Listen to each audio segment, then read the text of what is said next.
નમસ્કાર વિદ્યાર્થી મિત્રો, પારૂ ક્લાસીસમાં આપ સર્વેનું આપણા નવા શૈક્ષણિક વર્ષમાં સ્વાગત છે.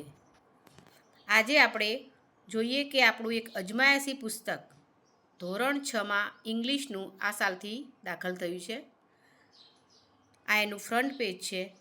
આજે આપણે આ પુસ્તકની થોડી સમીક્ષા કરીશું અને નેક્સ્ટ વિડીયોથી આપણે 1 બાય 1 એના દરેક યુનિટને સમજીશું.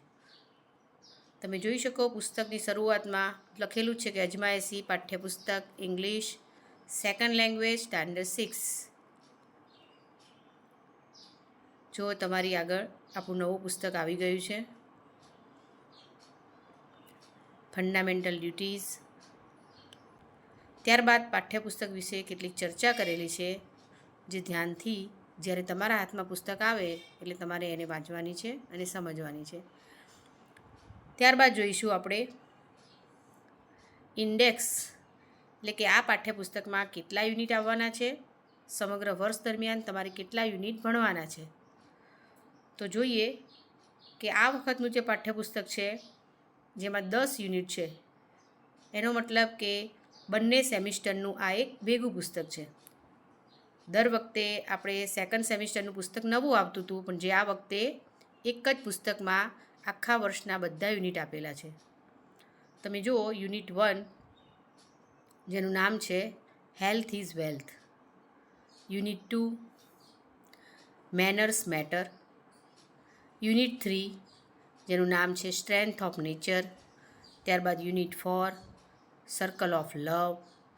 યુનિટ 5, જેનું નામ છે એરાઉન્ડ ધ વર્લ્ડ. યુનિટ 6, જેનું નામ છે યુનિટી ઇન ડાયવર્સિટી.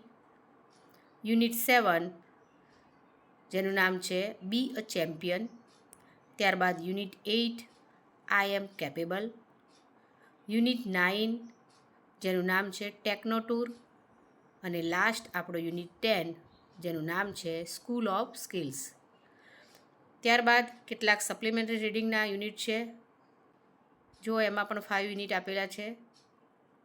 અને લાસ્ટમાં ગ્લોસરી. તો આ રીતે આપણું ટેક્સ્ટ બુક અહીંયા નવું આવેલું છે. ધોરણ 6માં નવું ટેક્સ્ટ બુક દાખલ થયું છે, જે આ સાલથી આપણે ભણવાનું છે. તો આપણો જે ફર્સ્ટ યુનિટ છે હેલ્થ ઇઝ વેલ્થ, આપણા નેક્સ્ટ વિડીયોમાં આપણે એની ડિટેલમાં ચર્ચા કરીશું. બરાબર? નમસ્કાર.